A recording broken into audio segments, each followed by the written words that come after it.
एक बार की बात है, एक छोटे से शहर में गौरव नाम का एक युवक रहता था। वह बहुत ही आलसी था और अपने जरूरी कामों को हमेशा टालता रहता था, जिसके कारण वो अपनी पढ़ाई में अच्छा स्कोर नहीं कर पा रहा था। उसके परिवार वाले उससे हमेशा कहते थे, बेटा समय का मूल्य समझो। जो समय अभी तुम बर्बाद कर रहे हो, वह कभी वापस नहीं आएगा। लेकिन वह हमेशा उनकी बातों को नजरअंदाज कर देता था। वह सोचता, अभी तो बहुत समय है, बाद में कर लूंगा। वह पढ़ाई करने के लिए शहर गया, लेकिन उसकी आदतें नहीं बदलीं। वह अपना पूरा दिन दोस्तों के साथ मस्ती करता और रील्स स्क्रॉल करता रहता। गौरव के शहर में एक बुजुर्ग आदमी रहता था, जो बहुत ही बुद्धिमान और ईमानदार था। एक दिन गौरव ने तय किया कि वह उस बुजुर्ग आदमी से मिलेगा, ताकि वह कुछ सीख सके। गौरव उस बुजुर्ग आदमी के पास गया। वह बुजुर्ग आदमी पेड़ के नीचे बैठकर मेडिटेशन कर रहा था। गौरव ने उसे नमस्कार किया और कहा, मेरी मदद कीजिए। मैं जिंदगी में विफल हो रहा हूं। हर बार मेरे दोस्त मुझसे आगे निकल जाते हैं, लेकिन मैं हमेशा पीछे रह जाता हूं। मुझे उन सब से अच्छा बनना है। मुझे बताइए कि मैं यह कैसे कर सकता हूं।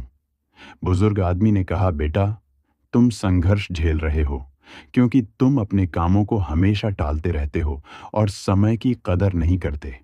मैं तुम्हें एक कहानी सुनाता हूं, जिससे तुम समय के मूल्य को समझ सकोगे। बुजुर्ग आदमी ने कहानी शुरू की।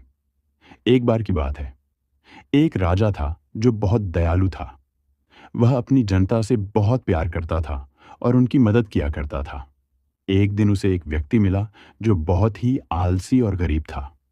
उसके पास ना तो पैसे थे, ना ही नौकरी और ना ही इज्जत। वह हमेशा अपनी परेशानियों का दोष दूसरों को देता था। राजा ने उससे उसकी जिंदगी और उसकी परेशानियों के बारे में पूछा। उस व्यक्ति ने कहा, पता नहीं, लोग मेरे बारे में ऐसा क्यों कहते हैं कि मैं कुछ नहीं कर सकता। जब भी मैं किसी नौकरी की तलाश में जाता हूं, सब मुझे मना कर देते हैं। राजा को उस व्यक्ति के लिए बुरा लगा। राजा ने कहा, एक सौदा करते हैं। सूर्य अस्त होने से पहले तुम मेरे राज दरबार में आना और जितना सोना चांदी तुम ले जा सको उतना ले जाना। वह सब तुम्हारा होगा। आदमी बहुत खुश हो गया और राजा को धन्यवाद कहा। वह अपने घर की ओर दौड़ा और उसने अपनी पत्नी को सब कुछ बताया। उस व्यक्ति की पत्नी भी बहुत खुश हुई और कहा, जाओ और जल्दी से सोना चांदी ले आओ। उस व्यक्ति ने कहा, मैं अभी नहीं जा सकता, मैं भूखा हूं, पहले मुझे खाना दो। जल्दी से उसकी पत्नी ने खाना बनाकर उसे दिया। उस व्यक्ति ने खाना धीरे धीरे खाया। उसने सोचा, उसके पास तो बहुत समय है, खाना खाने के बाद खजाना लेने जाऊंगा। खाना खाने के बाद उसे नींद आने लगी। उसने सोचा, मैं अभी थोड़ी देर सो लेता हूं, कुछ देर बाद चला जाऊंगा। उसने सोचा कि वह थोड़ी देर ही सोएगा, लेकिन वह 2 घंटे के लिए सो गया। जब वह सोकर उठा, उसने देखा कि देर हो गई है। उसने जल्दी से कुछ बैग उठाए और राज दरबार की ओर भागा। रास्ते में धूप तेज थी, उसे गर्मी लगने लगी। उसने सोचा, थोड़ी देर पेड़ के नीचे आराम कर लेता हूं, फिर आगे बढ़ूंगा। उस समय पेड़ के नीचे हवा चल रही थी, जिससे उसे फिर नींद आ गई। इस बार वह 4 घंटे के लिए सो गया। जब वह सोकर उठा, उसने देखा कि शाम होने वाली है और सूरज डूबने वाला है। वह जल्दी से बैग उठाकर राज दरबार की ओर भागा।